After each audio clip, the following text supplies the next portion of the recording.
অন্নপূর্ণা ভান্ডারের status check করে আপনারা যারা দেখছেন যে কারো অ্যাপ্লিকেশান শুধু সাবমিটেড দেখাচ্ছে বা কারো অ্যাপ্লিকেশান দেখাচ্ছে রিজেক্টেড, কারো পেমেন্ট ফেইলার, আবার কারো অ্যাপ্লিকেশান আন্ডার প্রসেস, আবার কারো দেখাচ্ছে কোনো একটি পরিবারে দুইজনা একসাথে আবেদন করেছেন, কারো অ্যাপ্লিকেশান অ্যাপ্রুভ এবং সেই পরিবারে আর একজনের আবেদন কিন্তু পেমেন্ট ফেইলার হয়ে আছে।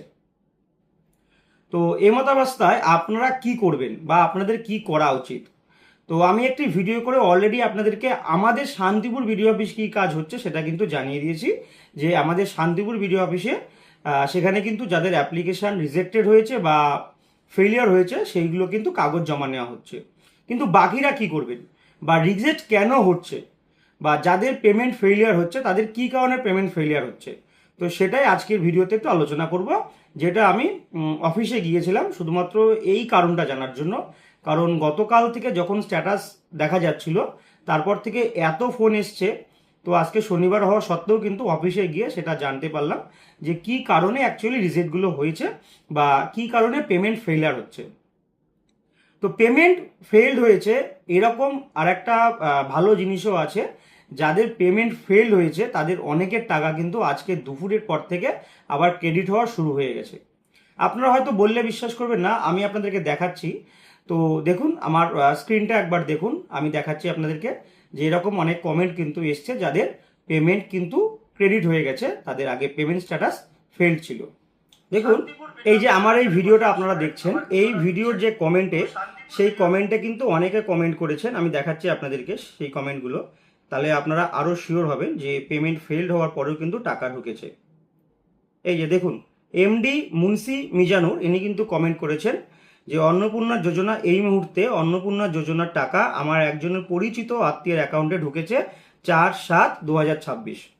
দেখুন তারপরে আরেকজনা কমেন্ট করেছেন সাকিজুল লস্কর বলে, দাদা আমি সকাল থেকে অনেক কমেন্ট করেছি, আমার স্ট্যাটাস চেক করে দেখলাম পেমেন্ট ফেল ছিল, এই মুহূর্তে আজ তারিখ 4 জুলাই 2:50 নাগাদে আমার 3,000 টাকা ক্রেডিট হলো, সবাই চেক করে দেখো যাদের পেমেন্ট ফেল ছিল তাদেরও মনে হয় টাকা ঢুকেছে।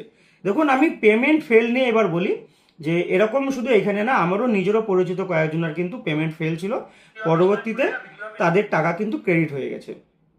তো আমি বিডিও অফিসে গিয়ে যখন দেখলাম যে পেমেন্ট ফেল্ডের কারণ কি, তো আমি একটা কারণই খালি দেখতে পারলাম যে দেখাচ্ছে যে নেম মিসম্যাচ। এই নেম মিসম্যাচের জন্য কিন্তু পেমেন্ট ফেল্ড হয়েছে। এবার এটা যে সবার জন্যই তা সেটা কিন্তু নাও হতে পারে। অনেকের দেখবেন ব্যাংকের নামের ক্ষেত্রে ব্যাংকের নামের আগে মিস্টার, মিস্টার্স বা মিস এরকম দেওয়া থাকে। আধার কার্ড এবং ব্যাংক অ্যাকাউন্টের সাথে নামের মিল যদি না হয় সেক্ষেত্রেও কিন্তু পেমেন্ট ফেল্ড হতে পারে। তো এই ব্যাপারে যদি কারো পেমেন্ট ফেল্ড হয়ে থাকে যদি জানেন তাহলে অবশ্যই কমেন্ট করবেন। তো আমি জাস্ট খালি দেখলাম লেখা আছে নেম মিসম্যাচ। অফিসিয়াল জিনিস সবসময় আপনাদেরকে দেখানো সম্ভব হয় না, যেই কারণে আমি আপনাদেরকে এখন সেই স্ক্রিনটা দেখাতে পারছি না, না হলে আমি নিশ্চয়ই আপনাদেরকে দেখাতাম। তো এরপরে পেমেন্ট ফেল যেগুলো হচ্ছে তাদের টাকা কিন্তু অলরেডি ক্রেডিট হওয়া শুরু হয়ে গেছে, আপনারা একবার চেক করবেন। আর যারা অলরেডি এই সিচুয়েশনের মধ্যে গেছেন, পেমেন্ট ফেল ছিল পরে টাকা ক্রেডিট হয়েছে, তারা প্লিজ একবার কমেন্ট করে যাবেন। আচ্ছা এইবার আসি যেগুলো রিজেক্টেড, যে রিজেক্ট কেন হচ্ছে। রিজেক্টের কারণে দুই একটা কারণ দেখা গেছে।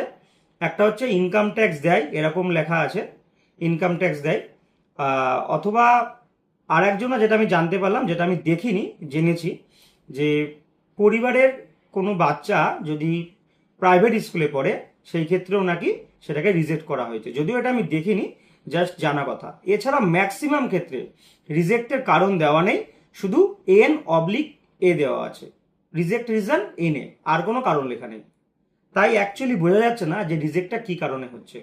তো আমাদের বিডিও অফিসে যেমন জমা নিচ্ছে এমন অন্য কোনো বিডিও অফিসে জমা নিচ্ছে কিনা সেটা অবশ্যই কমেন্ট করে জানাবেন। আর একটা যেটা সমস্যা, যে অনেকেই এসে বলছেন যে এই হয়তো সাইবার ক্যাফের দোকানদারের আপনারা দোষ দিচ্ছেন, যেখান থেকে আপনারা অনলাইন করেছেন, যে হয়তো অনলাইন ভুল হয়েছে সেই কারণে রিজেক্ট হয়ে গেছে।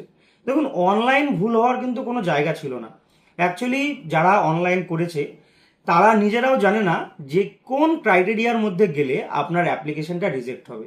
তাই মানে অনলাইনে দোকানদারকেও আপনি সহজে দোষ দিতে পারেন না, কারণ সে আপনাকে যা কোশ্চেন করেছে আপনি তাই উত্তর দিয়েছেন।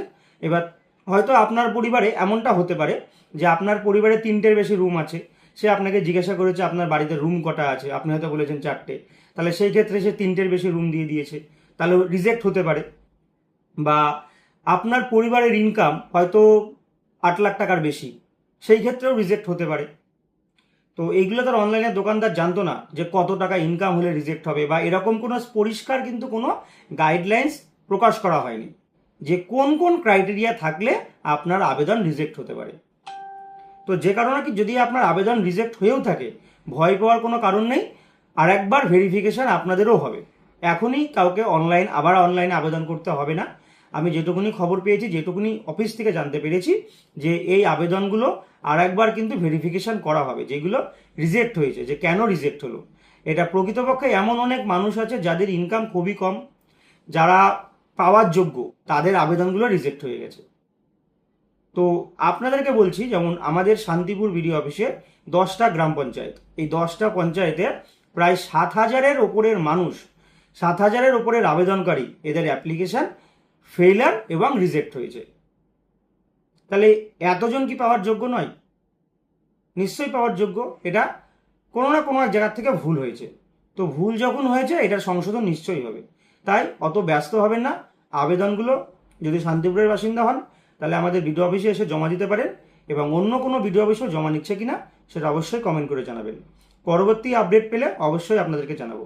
আজকের মতো এখানেই শেষ করছি। নতুন ভিডিওতে আবার দেখা হবে।